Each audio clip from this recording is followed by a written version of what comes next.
Let's start. So I'm delivering right now a lecture on managed pressure drilling. Let's continue. So alright. So managed pressure drilling उस condition पे की जाती है जिसमें हमारे पास wellbore का जो ड्रिलिंग मड है उसके और फॉर्मेशन प्रेशर के बीच में जो डिफरेंस है,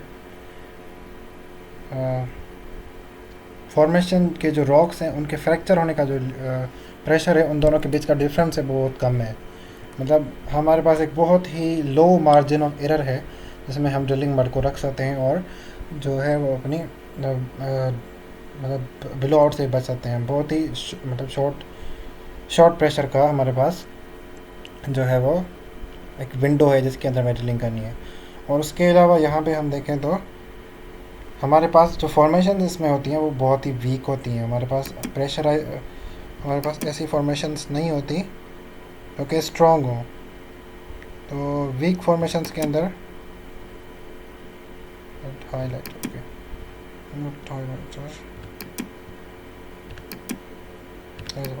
ओके वीक फॉर्मेशंस के अंदर हमारे पास बहुत चांस होता है कि फॉर्मेशन का फ्लूइड अंदर चला जाए। उसके अलावा ऐसे जोन्स जो कि ड्रिल करने में डिफ़िकल्ट हैं बहुत, उनमें भी हम मैनेज प्रेशर ड्रिलिंग के जो एडवांस टेक्निक्स हैं उनको यूज़ करते हैं। उसके अलावा हमारे पास जो हाई प्रेशर हाई टेम्परेचर्स जो रिजर्वायर होते हैं HPHT रिजर्वायर्स, जिनका प्रेशर भी हाई होता है और जिनका टेम्परेचर भी हाई होता है, वो भी नॉर्मल ड्रिलिंग टेक्निक से ड्रिल नहीं हो सकते। उनके लिए भी हम जो है वो मैनेज प्रेशर ड्रिलिंग को यूज़ करते हैं। उसके अलावा मैनेज प्रेशर ड्रिलिंग के जो एडवांटेजेस हैं हमारे पास, इससे NPT नॉन प्रोडक्टिव टाइम जो हमारा क्रू है कैलकुलेशन में गुजारता है, हर उस काम में गुजारता है सिवाय ड्रिलिंग के, वो कम हो जाता है। इसमें हमारा जो मड इन्वेजन है, जहाँ उसको हम ऐसे भी कह सकते हैं कि जो लॉस ऑफ मड है वो कम होता है मतलब। और उसके अलावा हमारे पास इसमें केसिंग जो है वो कम अमाउंट में लगती है और जितनी ज़्यादा केसिंग लगती है उतना ज़्यादा जो है वो वेल बोर छोटा होता जाता है। तो इसमें वेल बोर की साइज़ को भी इतना ज़्यादा नुकसान नहीं पहुँचता, वो सेम रहता है। और उसके अलावा इसमें कंटिन्यूसली ड्रिलिंग कर सकते हैं। अभी ये एक इम्पोर्टेंट यूनिट कन्वर्जन मुझे बतानी है कि ये एक बैरल है, सही है, और ये एक मीटर क्यूब है। तो एक बैरल के अंदर 3 मीटर क्यूब होते हैं। ये जस्ट मैंने एज ए जनरल बताना चाहा तो। और यह उसके अलावा मैंने मतलब लॉस ऑफ मड बताना था कि मड इन्वेजन जो होती है वो एक बहुत ही ख़तरनाक फिनोमेना होता है जिसको हम, इसमें एक नाम भी है मैं भूल गया हूँ, जो कि इससे बहुत ज़्यादा कम हो जाती है। क्योंकि हम अभी पढ़ के आए जो हमारे पास ये मैनेज प्रेशर ड्रिलिंग है, ये उन्हीं फॉर्मेशन में की जाती है जो वीक हो, बहुत ज़्यादा वीक हो। तो उनमें बहुत ज़्यादा चांस होता है कि मड यहाँ पे लॉस हो जाएगा। लेकिन इस टेक्निक के यूज़ किए हुए हम, ये टेक्निक भी मोस्टली हम सी वाटर में यूज़ करते हैं ना, तो उससे हम उनको बचा सकते हैं। ये कर्व है कि प्रेशर की चेंजेस कैसे होती हैं अंडरग्राउंड के अंदर। जैसे ही आप अंडरग्राउंड तक चलते चले जाएंगे तो प्रेशर बढ़ता है, मतलब जैसे ही आप नीचे जाते हैं उतना ज़्यादा प्रेशर आता है।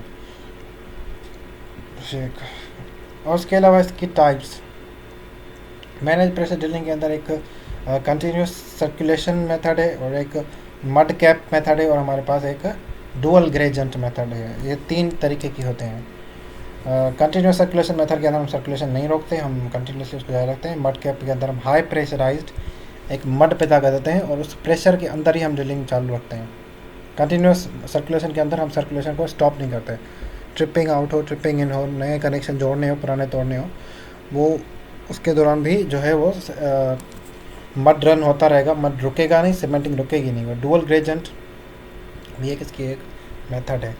इसके एडवांटेजेस हमारे पास क्या क्या हैं? वेल बोर लिक्विड की डेंसिटी स्टेडी रहती है ना, कंटिन्यूसली मड रन कर रहा है तो वो रुकता नहीं है, मतलब उसका वो जो हमारे पास पाइप स्टकिंग का जो चांस होता है वो बहुत कम होता है। इसमें गैस की किस का चांस बहुत कम होता है क्योंकि हम वीक फॉर्मेशन में अगर वहाँ पे गैस किक आ गई तो बहुत नुकसान होगा, लेकिन इसमें गैस किक का चांस भी कम होता है। इसमें वेल बोर क्लीन रहता है, सर्कुलेशन रुक नहीं रही, वेल बोर क्लीन है। और हमारे पास इसमें वेल बोर जो है वो स्टेबल रहता है, उसका कोलैप्स होने का, डैश जाने का चांस बहुत कम होता है। bit of animation. Okay, ECD equivalent, ये एक प्रेशर होता है, इसको कहते हैं इक्विवेलेंट के, just forgot but equivalent capacity may be, but ये बताता है कि जो ड्रिलिंग मड अपनी डेंसिटी की वजह से जो फॉर्मेशन की वाल के अंदर जो प्रेशर एग्जर्ट कर रहा है उसको हम ECD कहते हैं. D for density, E for equivalent. I am forgetting what is C. So yes, let's go on.